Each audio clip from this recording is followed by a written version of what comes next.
of monarchy and the real homes of our royal family.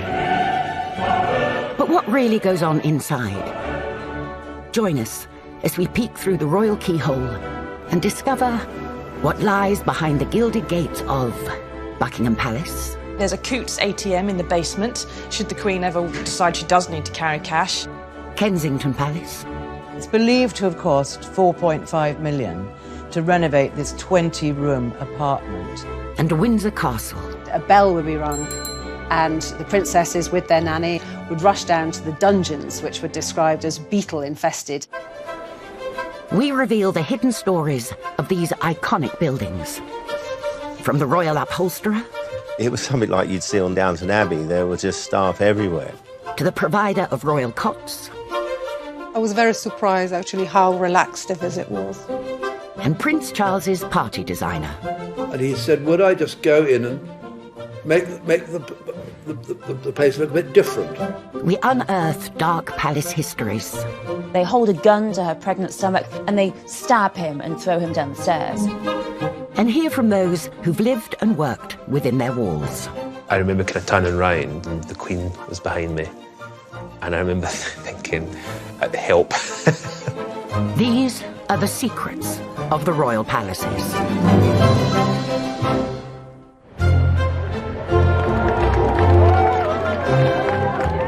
Elizabeth II has dozens of places to lay her hat. But the showstoppers are her official residences, the palaces. Buckingham, Kensington, St. James's, and Windsor Castle in England, Hillsborough Castle in Northern Ireland, and Holyrood in Scotland. To the royal family, a palace is their office. It's where they work. To the rest of us, it's a fairy tale. The most famous of all, Buckingham Palace. While the average British house has 5 rooms, the Queen's London home has an incredible 775, including 52 royal and guest bedrooms, 188 staff bedrooms, 92 offices, and 78 bathrooms. I mean, the whole place is an absolute warren of big and small rooms. Safe to say it takes a while to get to know how to get around. I mean, I to this day, if you put me in there, I still wouldn't know how to get from A to B. Buckingham Palace is a royal HQ, the office. And it's in the 19 staterooms that the real business of monarchy happens, entertaining on a grand scale. I know that all my family join me in wishing you a very enjoyable evening. Thank you. The staterooms are the public face of Buckingham Palace. Incredibly gilded, famously lavish rooms, which are there to serve a public purpose.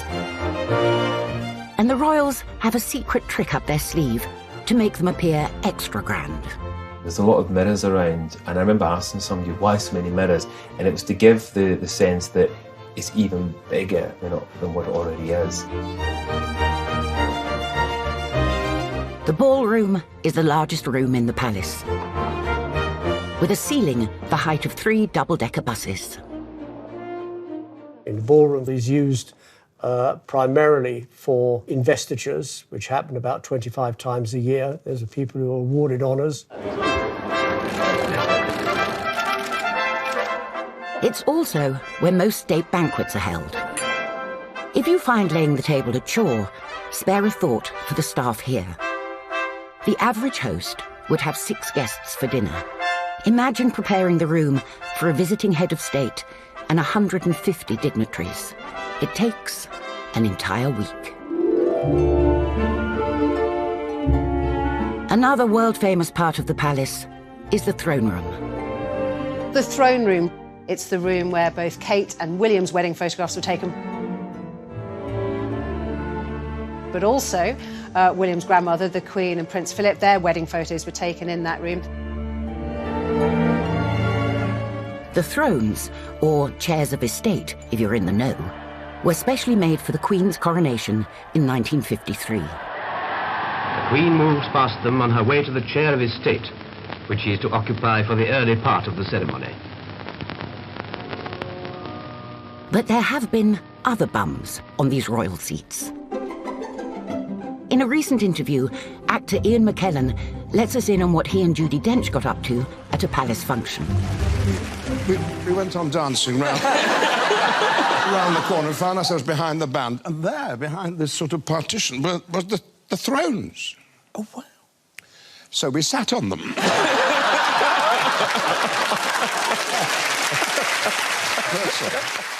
I've seen the throne in the throne room, and I'm here to tell you it's nothing to rave about. I know many people who have much grander armchairs, so if they wanted to sit on it, they were being naughty, but I don't think the Queen's going to chop off their heads. Sir Ian's not the only one to have poked around where he shouldn't have. For decades, Nicky Haslam was the go-to interior designer for celebrities and aristocrats. And for Prince Charles, who hired him to design a party inside Buckingham Palace. He was giving a Shakespeare evening, and he said, would I just go in and make the place look a bit different? Given the run of the place, Nicky did what any one of us would, and had a good rummage around. In the wonderful white drawing room, there was nobody else, there were no footmen, nothing, it was just being walking around. You'd open cupboards, and there'd be everything like one has at home, sort of broken clocks and bits of string, just like anywhere else. One felt, it's like my room, you know. Nicky and Sir Ian aren't the only ones whose behaviour within the palace walls has been questionable.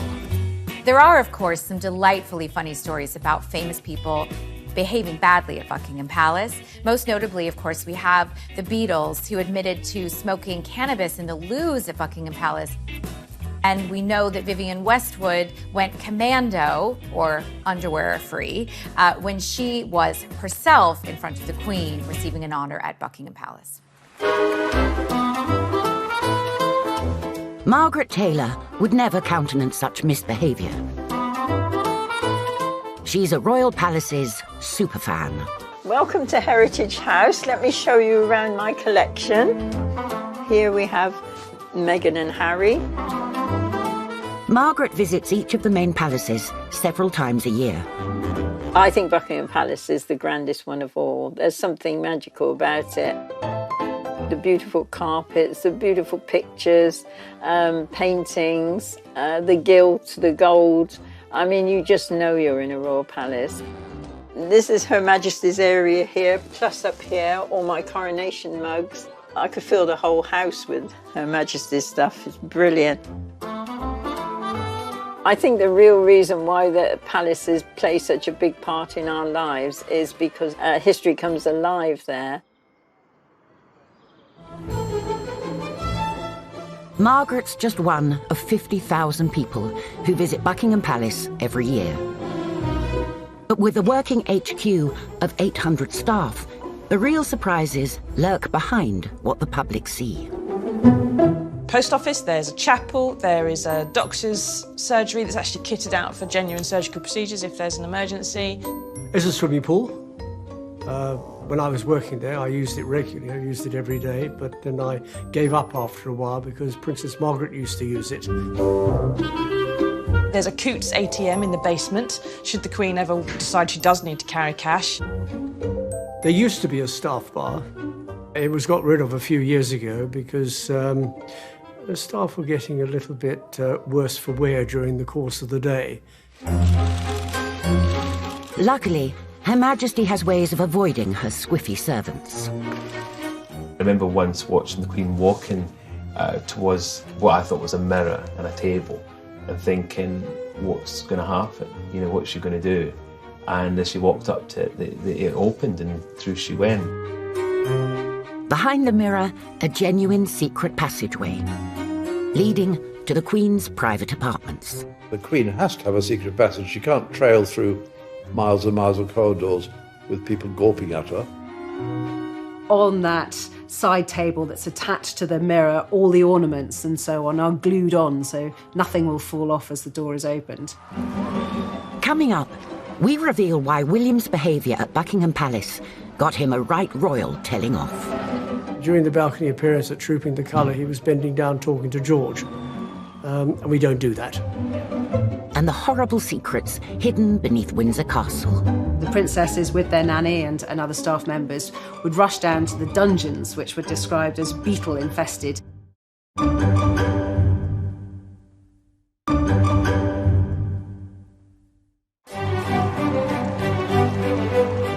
The royal palaces, centerpieces of national events, and ancient homes of our royal family.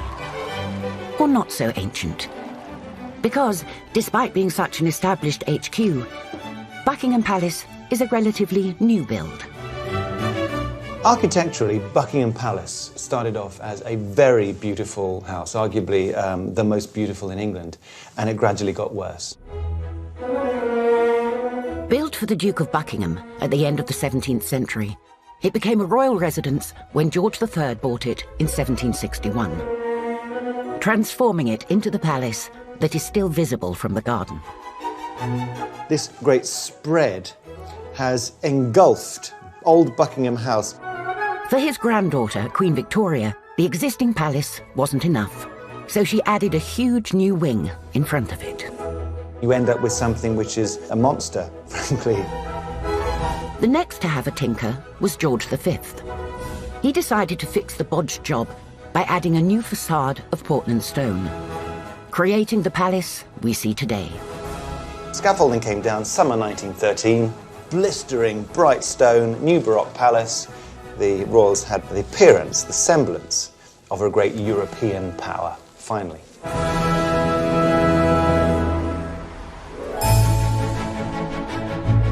It was Victoria who made the first public appearance on that famous balcony. A tradition that caught on. It is a focal point where people can gather and watch and wait for news. Greater and greater crowds surge around the palace railings as onto the balcony come the royal family, accompanied by our Prime Minister himself. VE Day, the ending of the war, everything has always been focused on the balcony.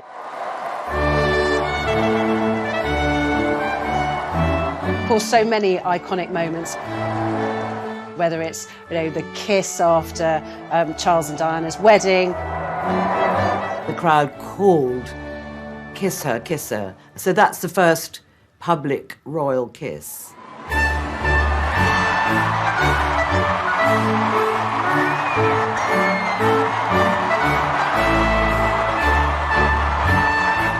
I think my favourite has got to be at the wedding of Kate and William, where William's 3-year-old goddaughter, Grace Van Cutsem, was seen to be holding her hands to her ears in horror and looking down at the huge crowds and the noise they were making. More recently, the Queen slightly admonished the Duke of Cambridge because during the balcony appearance at Trooping the Colour, he was bending down talking to George, and we don't do that. We maintain not necessarily rigid attention, but upright so that the public can see you and no fiddling around. In contrast to the pomp and circumstance of state events, the royals' private apartments are relatively humble. I think I was going to interview Prince Edward or something, so I went up in this rickety, old-fashioned lift, like a really old-fashioned hotel, sort of wire lift, clanking the way up.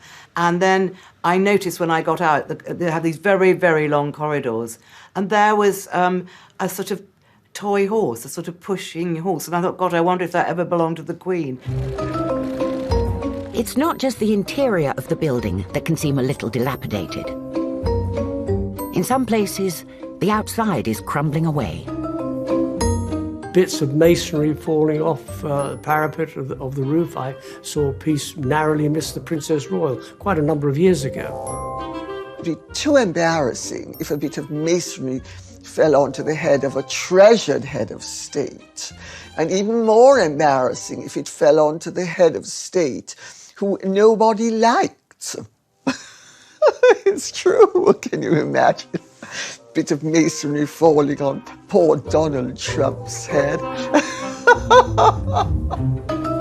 Perhaps it's no surprise the Queen is rumoured not to be fond of her giant disintegrating home. It's a very institutional building. None of them likes it, including not the Queen.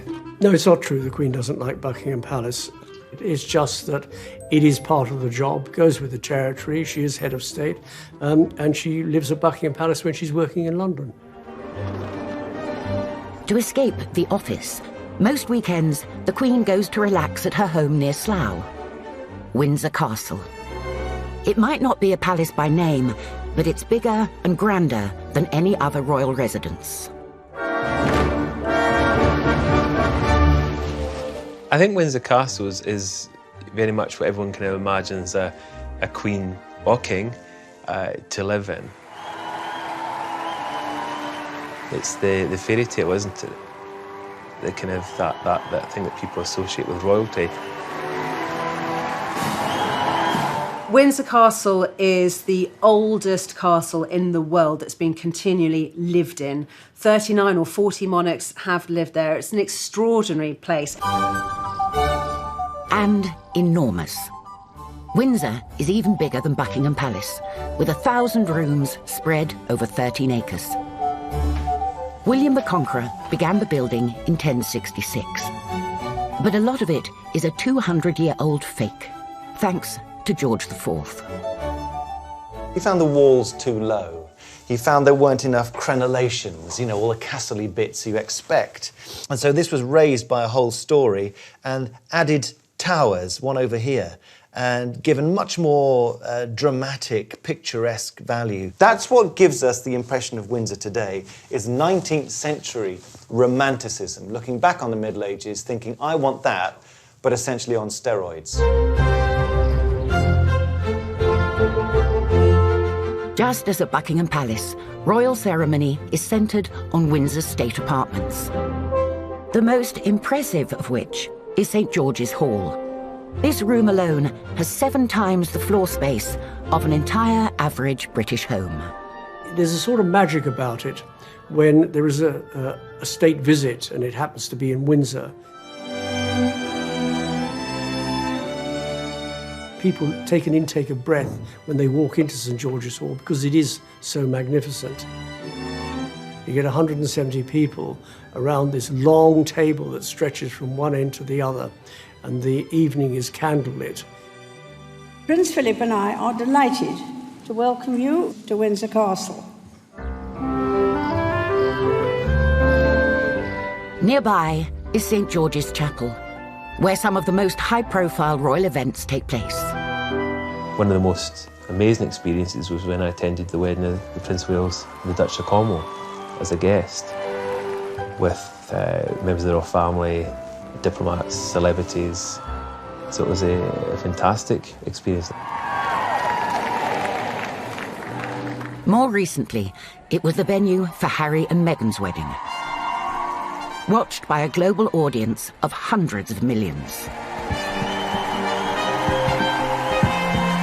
It's no secret Elizabeth II loves Windsor. What child wouldn't want to grow up in a castle? The Queen adores Windsor. Her formative years were spent there. These pictures were taken at Windsor. Delightful family pictures reflecting the happy atmosphere in which Princess Elizabeth was growing up.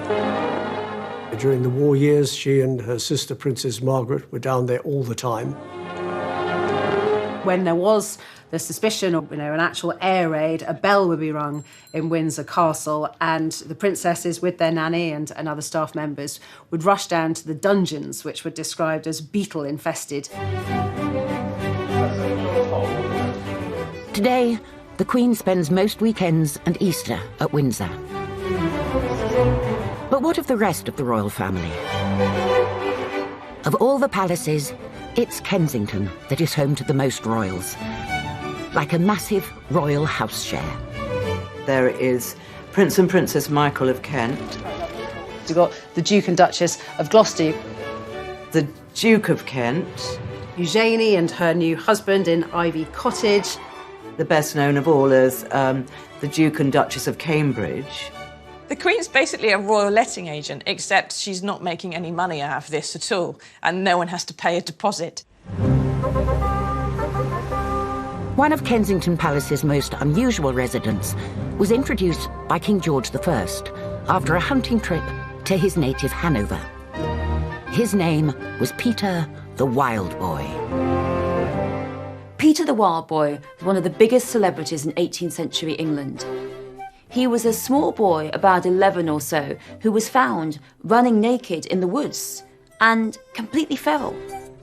The king, George I, had him brought back to the palace as a sort of pet. He's like a dog or a cat to them. They can poke him, they can play with him, they can teach him to read. He's an experiment. They wanted to civilize him and turn him into a marvellous, posh young man. But Peter was not responsive to their efforts to teach him to read or write.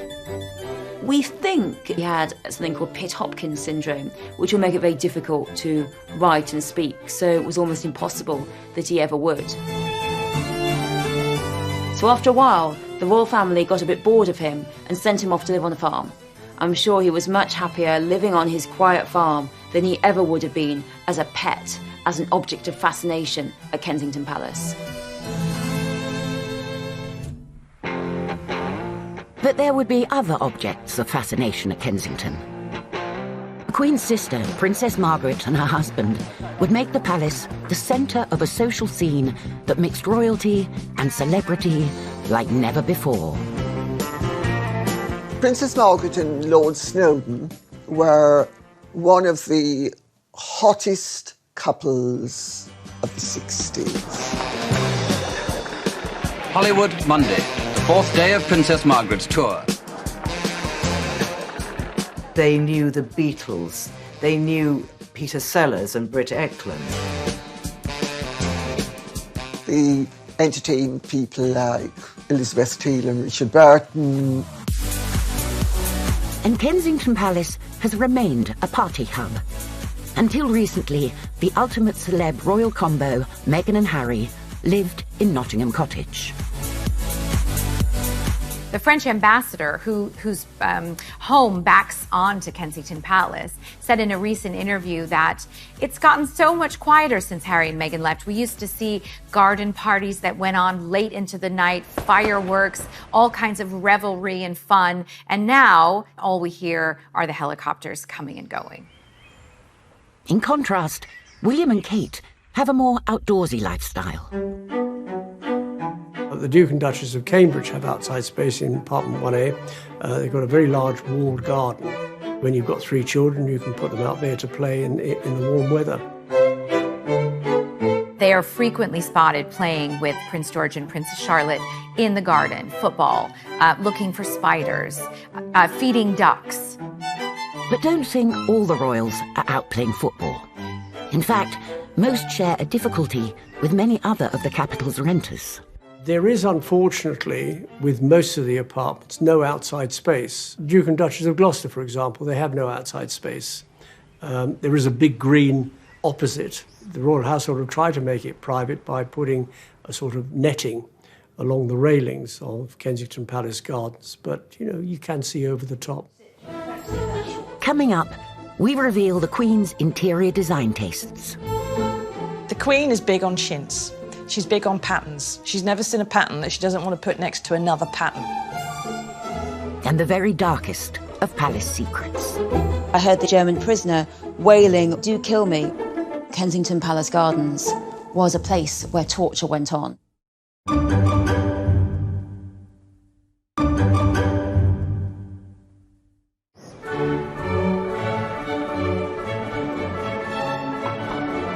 The royal palaces.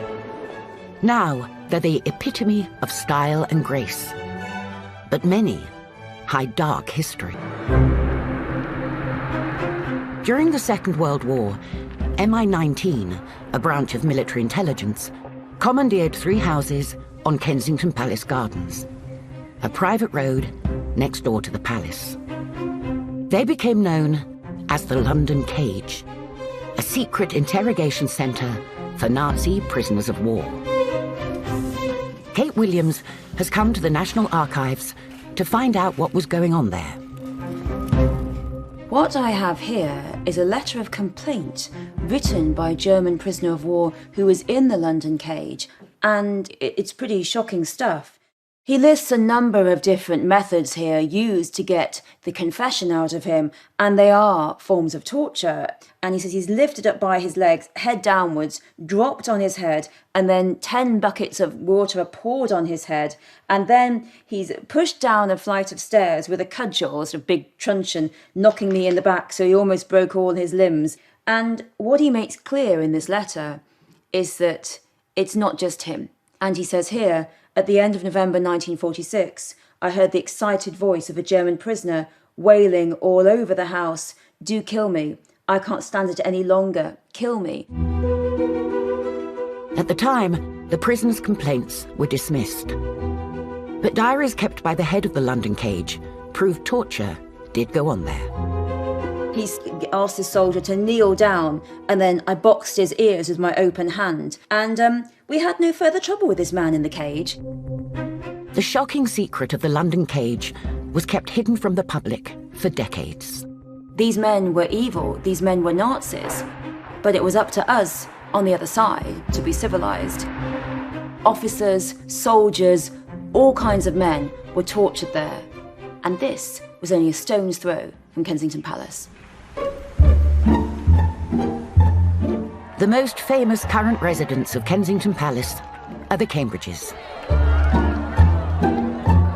William and Kate live in the rather humble-sounding apartment 1A at Kensington Palace, but it is anything apart from humble. It's believed to have cost £4.5 million to renovate this 20-room apartment. There's several reception rooms, ensuite bedrooms, night nurseries, day nurseries, dining rooms. These are not apartments as you and I would think of them. William and Kate could have bought a street of 19 or almost 20 average houses for what they spent simply doing up 1A. So what did they spend it on? In 2014, we got a peep through the Cambridge's keyhole thanks to the visit of another famous couple, the Obamas. William and Kate released photos that gave us a tantalising glimpse of their home. It was pretty unusual, and it was great fun looking at the pictures and looking at their cushions and their decor. It's not very IKEA, is it? Kate and Will's decorating taste is a long way from most of us. It's tapestries, really expensive oriental rugs. There were very nice kind of personal touches, but also modern touches, like a clear glass acrylic side table. They had a Smirnoff vodka bottle, which is really not the most top drawer brand, clearly displayed on their cocktail carts. There was a rocking horse the Obamas had gifted to Prince George on his first birthday.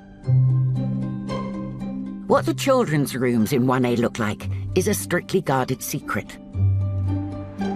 But we do know one thing they contain. Isa Minkiewicz runs a baby shop in Kensington, down the road from the palace.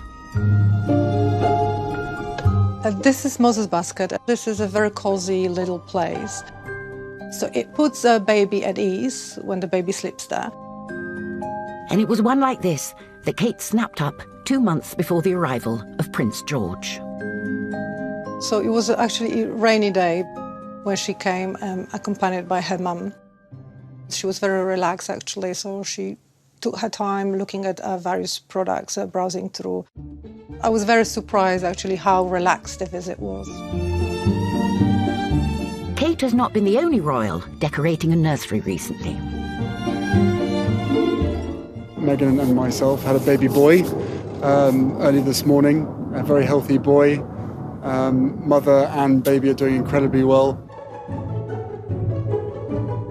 The Sussexes have been transforming Frogmore Cottage, a 10-bedroom pad on the Windsor Castle estate, into a home fit for little Archie.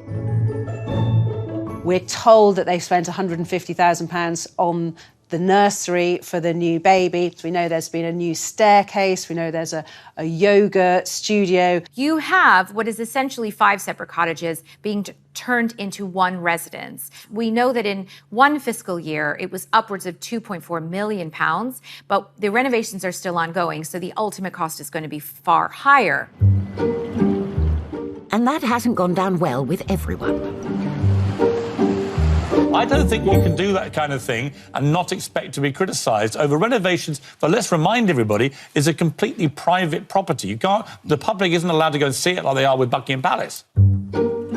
It's believed their interiors have been inspired by their favourite posh members club.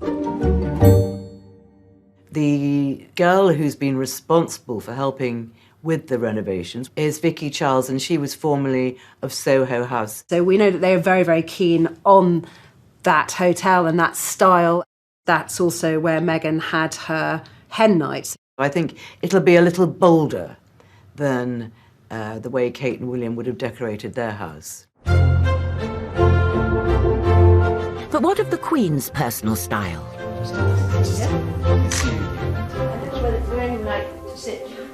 Sure.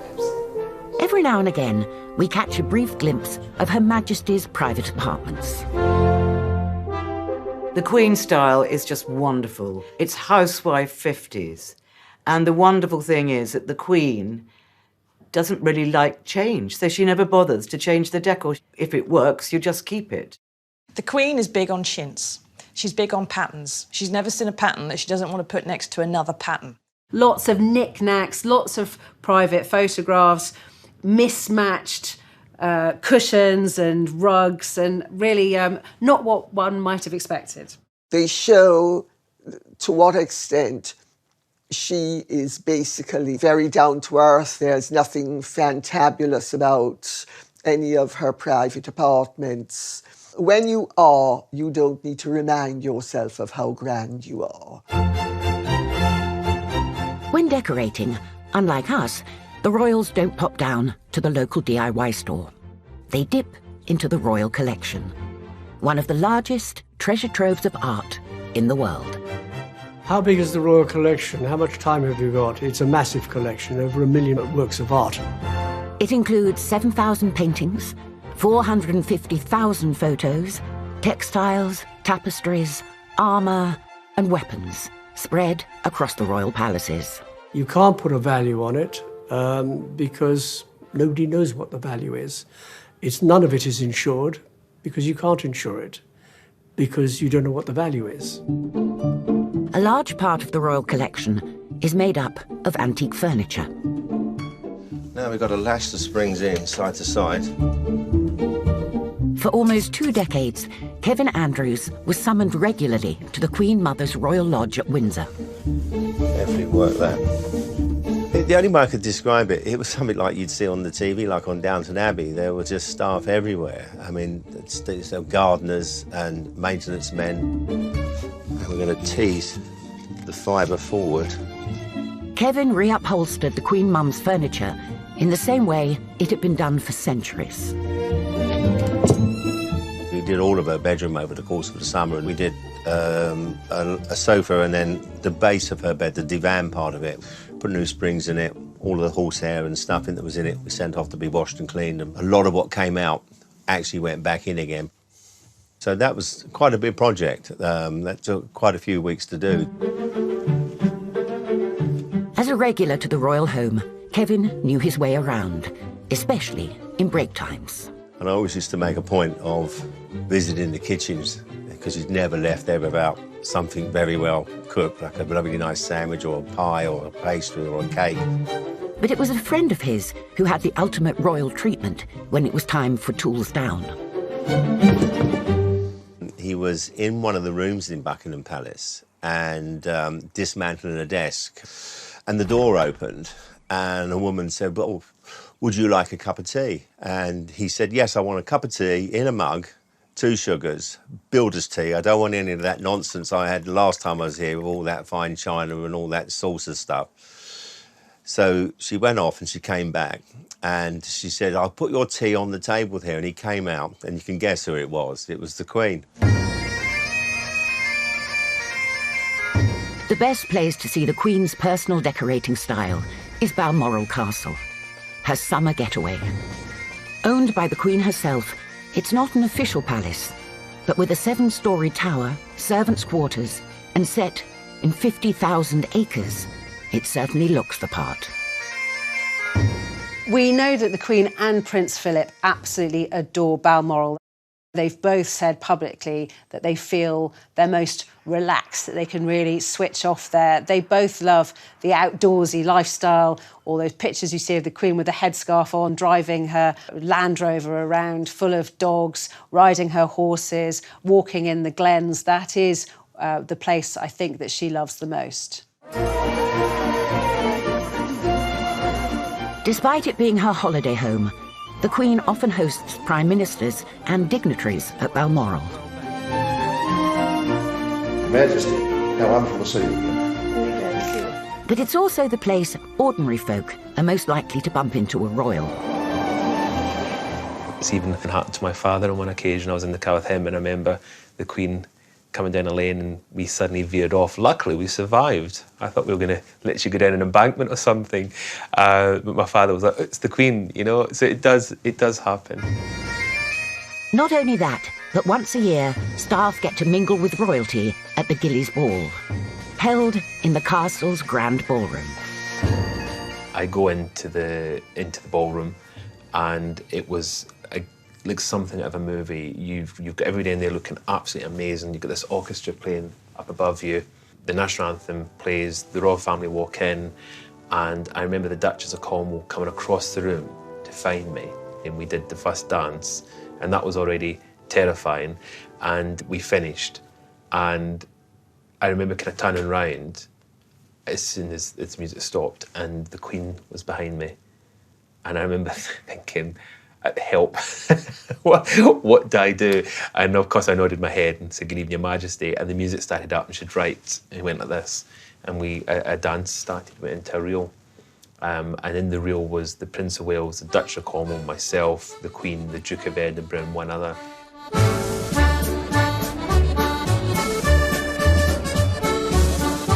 When he's not dancing, Prince Charles likes to relax in his own pile at Balmoral, Birk Hall, with some unusual guests. And I remember on this one occasion seeing the squirrels coming into the house, and I went to kind of take them back in. I remember the Prince suddenly appeared and he was like, oh, you've met the squirrels, and he explained that he fed them, and I just thought, isn't that wonderful? Squirrels are not the only rodents to be found inside a royal residence. Anybody who has a palace or a castle knows old buildings have certain things that go with the territory. Bathrooms are never, practically ever, beside bedrooms, including at Buckingham Palace. And you have problems occasionally with things like mice. When Obama stayed at the palace, reportedly a butler burst in and said, I'm sorry, sir, there's a mouse in this room. And Obama told the servant not to mention it to the First Lady because she was scared of them. It's not very common, but when you've got an old building that hasn't been really touched for a considerable number of years, you're invariably going to get some form of rodent running around. Have a pet mouse in your room, why not? Coming up, what will happen to the royal palaces when Charles becomes king? Will he move into Buckingham Palace? I doubt it. And the scandalous history of the Queen's official Scottish residence. She had the worst husbands in royal history. Now, there's competition, but she definitely had the worst.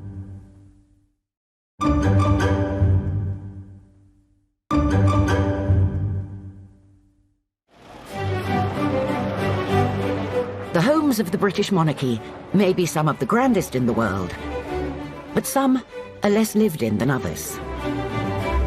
While everyone's heard of Balmoral, the Queen's official Scottish residence is the Palace of Holyrood House in Edinburgh. When you are the monarch of a united kingdom with 4 different nations, it makes sense to have a palace in each place. Why not? Shame they don't have one in Wales. Largely built in the 17th century, It has 289 rooms, including the Great Gallery, featuring portraits of every Scottish monarch. Once a year, the Queen travels there for her Scottish appointments and stays for a week. It may not be the centre of events now, but of all the royal palaces, Holyrood has one of the most gory histories, including the murder of Rizzio. Mary, Queen of Scots, became Queen of Scotland when she was just 6 days old. She had an turbulent, incredible life, and she also had the worst husbands in royal history. Now, there's competition, but she definitely had the worst. Mary's second husband, Lord Darnley, thought if he could find an excuse to depose her, he could rule in her place. And in 1566, he accused her of an affair with someone in her close circle.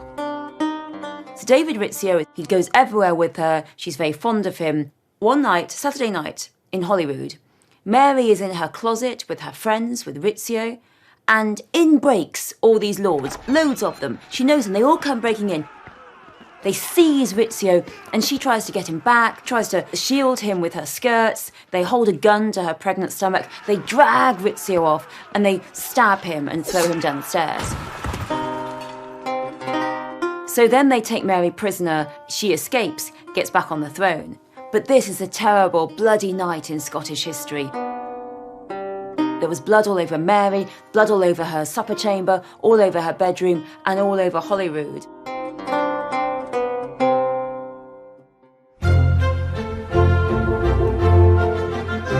Holyrood is not the only ancient royal palace that's a little less high profile these days.